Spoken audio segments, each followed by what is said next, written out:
Alright, magandang umaga po sa inyong lahat mga kababayan, Batang Maynila to it's. Ngayon po ay araw ng Martes, huling araw ng buwan ng Setyembre taong 2025. At ngayong araw na ito ay meron ako nakakita. Ito mga kababayan sa ating screen. Ayan po. Lakihan natin guys, lakihan natin. Ito ay kopya ng list ng stockholders ng Stronghold Insurance Company Incorporated. Ito po ay minutes ng kanilang annual meeting. So ibig sabihin every year, taon-taon ay nagkakaroon sila ng meetings ng mga stockholders ng Stronghold Insurance Company Incorporated. Isa sa kliyente ay etong mga Diskayas. So karamihan ng mga kumpanya ng Diskayas ay dito kumukuha ng insurance. At ito po ay nangyari noong February 20, 2024, alas 12 ng tanghali, dyan sa Ayala Avenue, Makati City. Ito mga kababayan, sa listahan yung stockholders present at kasama rito yung total shares. Okay, number 1, Quickway Holdings Incorporated. Ako, ang laki ng share. 7 million. 7 million shares. DCM Foundation Incorporated, 4 million shares. Romulo Idols Reyes Jr., 4 million shares. Atty. Florentino H. Garces, 3 million shares. Victoria El Mercado, 1 million shares. Corazon Aguirre, 997,500 shares. Attorney Emmanuel F. Dooc, 500 shares. At number 8, Celso Villegas, 500 shares. At nako. Teka, tama ba yung basa ko? Yung number 9, tingnan nyo nga mga kababayan, number 9. Teka, parang hindi ba ako namamalik mata? Mga kababayan. Yung parang malabo ata sa lamang. Number 9, Edna Marcoleta, 500 shares. Tama ba basa ko? Teka, hindi kaya ako nagkakamali. Edna Marcoleta, 500 shares. Hindi, Edna Marcoleta talaga eh. Sino pa? Joel Almagro, 500 shares. Perry C. Bukay, 500 shares. So, total ng 20 million shares. So, Edna Marcoleta, may share sa Stronghold Insurance Company Incorporated? Totoo ba ito? Is this true? Kasi mga kababayan, sabi ni Paulo Henry Marcoleta, ito, sabi niya, yung nanay niya raw, Edna Marcoleta, is not a co-owner, but an independent director of Stronghold Insurance. Nagagalit pa nga sa Billionaire News Channel ko eh. Dapat nyo raw maintindihan, Billionaire News Channel, na ang independent director is not an employee of the company. Yung nanay niya raw, hindi raw empleyado ng Stronghold, has no such material ties, no substantial shares. Ay, teka. Ito, liwanagin natin. No substantial shares. Pero, kung babasahin mo, merong share. Hindi nga lang substantial. Medyo medyo naligaw tayo dito dati Hindi natin napagtuunan maigi yung sinabi niya, no substantial shares. Pero, merong share. So, once ikaw ay merong share, meron kang interest dun sa kumpanya. Kumikita ka dun sa kumpanya. Gusto mo syempre kumita yung kumpanya kasi may share ka. Kapag may share ka, may kita ka, may portion ka ng kita ng kumpanya. Ayun pala yun, no substantial shares. No hand in sales and marketing activities, no significant professional relationships with the company or its stakeholders. No substantial shares. Hindi malaki yung share. Pero merong share. Ala. Kasi mga kababayan, tama naman siya eh. Walang substantial shares. Tama naman siya eh. Walang substantial share kasi 500 lang kumpara dun sa 7 million, 4 million, 3 million, 1 million. Pero 5 silang merong share pero hindi substantial, sabi ni Paulo Henry Marcoleta. So the fact na ikaw ay may share, ikaw ay merong interes sa kumpanya. Siyempre, alam nga namang wala kang pakialam. Siyempre, makikialam ka kahit paano ikaw ay nag-invest dyan, may share ka. So, nagsisinungaling. Etong mga Marcoleta, tama ba ako? Kasi sabi nila, wala naman pakialam asawa ko dyan. Display lang ang asawa ko dyan, ang nanay ko. Flower base lang, parang picture frame lang na nakasabit na walang pakialam. Ganun yung sinasabi nila eh.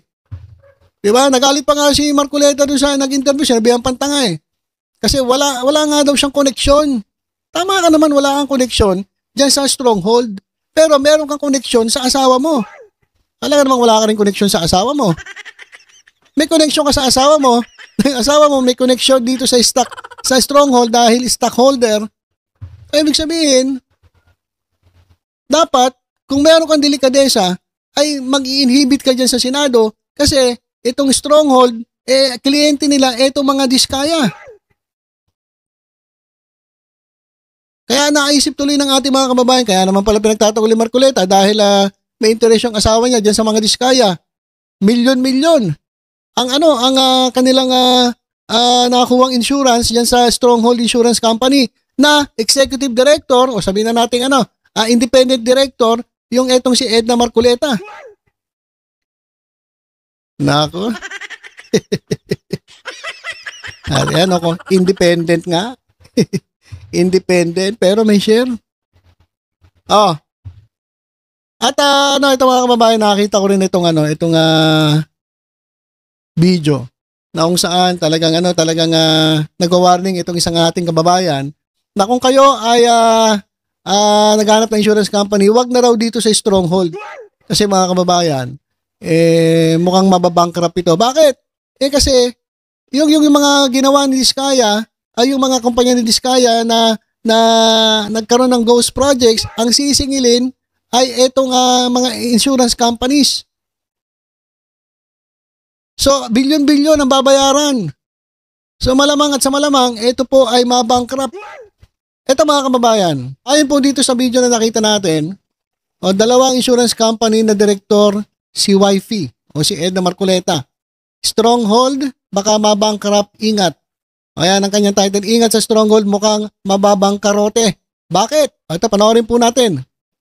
Hello guys, nandito na naman ako at good morning dito, good evening dyan. Ito guys sa lahat ng mga ito pala. Okay. Ang asawa pala nitong si Marcoleta hindi lang director ng Stronghold but also director ng Milestone Insurance. Okay? So Milestone saka Stronghold. Itong si Marcoleta. Siya nagsabi no, Marcoleta. Milestone Insurance. Now, guys, ito yun. Wait, didistract ako. Anyway guys, ito, confirm ba? Okay. Ang sinasabi ko sa lahat ng mga nagpapa-insure siya, ginagamit even sa mga sasakyan, Stronghold and Milestone, wag na kayong magpa-insure diyan. Unang-una, may chance ang mabankrupt na yan, Bakit? Dahil sa dinami-dami ng ghost project na naka-insure diyan, surety bond ng mga diskaya, hahabulin according to Secretary Vince at sa ICI, hahabulin talaga. Hahabulin yan ng gobyerno para doon sa mga warranty ng mga kanilang mga ghost projects at doon sa mga substandard na project. So napakalaki na ng chance na yan ay mabangkarote. Bakit? Ang mga diskaya, mga assets nila, lahat mga frozen ngayon. At the same time, syempre, kaya nga surety bond so sasagutin ng insurance yung mga yon. So hahabulin. So ang chance malaki, mabangkarote na yan. Milestone and Stronghold. So mag-ingat tayo sa lahat ng mga dyan na nagpapa-register ng mga sasakyan. Iwasan nyo na po ang Stronghold. Pangalawa, guys, direct sa dalawang kumpanyang yan, sa dalawang insurance na yan, ay director talaga itong itong asawa ni Marcoleta. At kung doon sa isa hindi siya independent director sa Milestone, dito sa Stronghold independent director. I mean, director siya sa Milestone, as in talagang director sa Milestone Insurance. Dito naman sa Stronghold is independent director. Guys, ang problema, confirm, meron siyang 500 shares. Okay? Yan. Ayun pinakita natin kanina. Meron siyang 500 shares. Hindi minimal yung shares ng asawa ni Marcoleta sa? Hindi minimal kasi sabi ni ng anak ni Marcoleta, hindi substantial. So hindi minimal to. Malaki-laki yung 500 shares. Stronghold, kundi confirm ito, meron siyang 500 shares base sa dokumento ng SEC at ng GIS. Okay? O sa mga familiar sa SEC dyan, tsaka sa GIS is General Information Sheet ng Stronghold is meron si itong asawa ni Marco Beta ng 500 shares. So, hindi po siya minimal. Okay? So, yun lang. King-ina yung mga didilis kayo. Yung mga kabubuan yung king-ina yun. Ano na, Marco Beta? So, yun lang. Sa mga bubong didilis at pesa dyan, king-ina yun. So yan mga kababayan, malinaw pa sa sikat ng araw. Ito, confirm. Ayon po sa SEC. At doon sa sinabi niyang GIS, General Information Sheet. At dito sa kopya natin ng minutes ng annual meeting ng stockholders ng Stronghold Insurance Company na ginanap noong February 20, 2024, alas 12 ng tanghali. Ayan, kitang-kita, 500 shares. So, sinungaling. Nagsisinungaling. Nagpapalusot. Etong mag-amang Marcoleta. At sinasabi talaga nila na walang kinalaman, walang hand, walang kamay, walang pakialam. Flower base lang. At parang picture frame lang ang kanyang asawa doon. Na nandun nga pero wala kasi hindi raw empleyado so walang sweldo. Ano yun? Para naman nakakaloko itong mga sinasabi ni Marcoleta.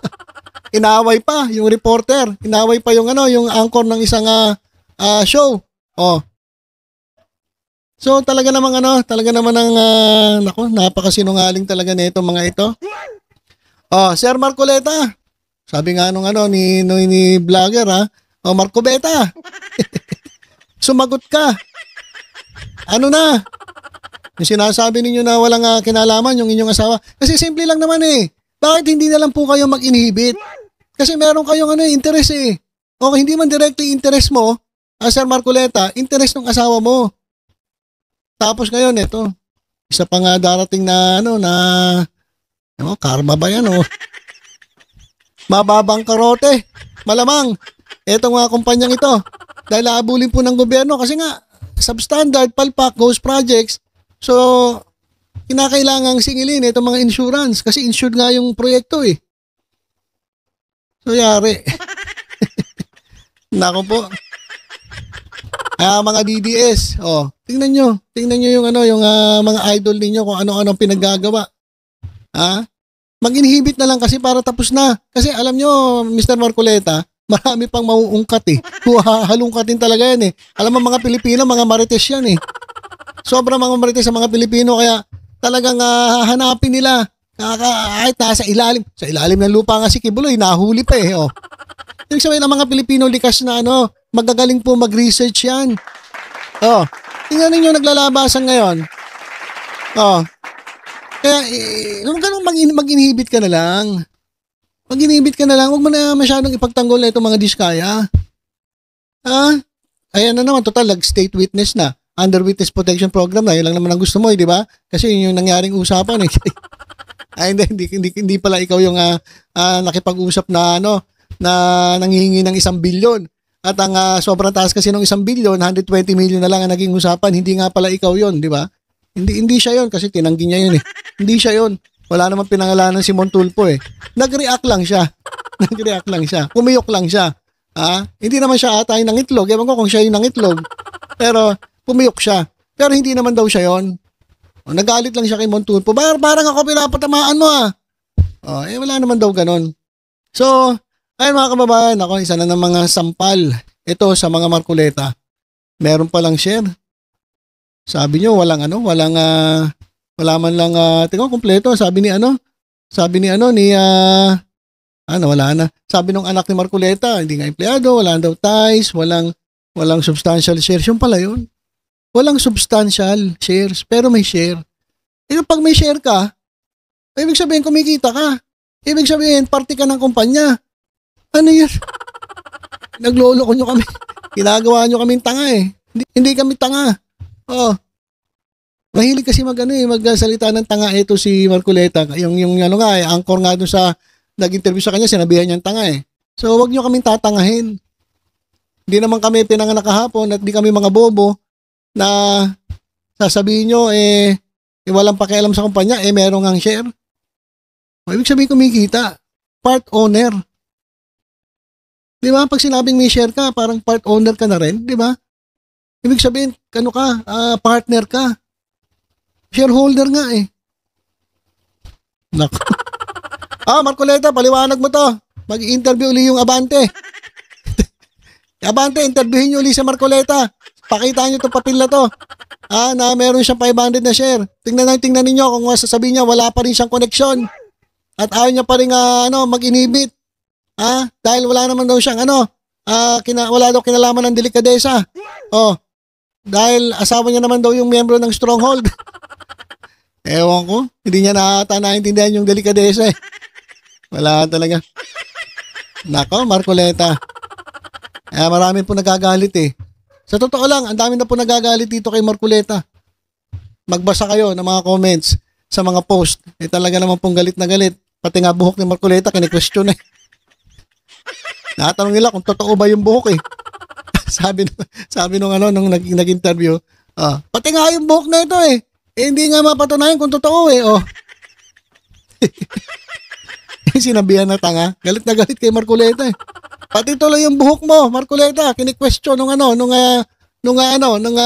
nag-interview sa'yo na sinabihan mong tanga. Sabi niya, pati buhok nga nito, hindi masabi kung totoo o hindi. Nako, masyado naging personalan. Kasi naman, mang-inhibit ka na, sir. Kasi yan nagdalabasan na, meron palang share. Sabi nyo, walang connection, walang kinalaman sa kumpanya. Ako naman. So, ilan po muna mga kababayan ng ating update. Tutok-tutok lang po dito sa Batang Maynila. Sa iba pang balita, ingat po tayong lahat. God bless po.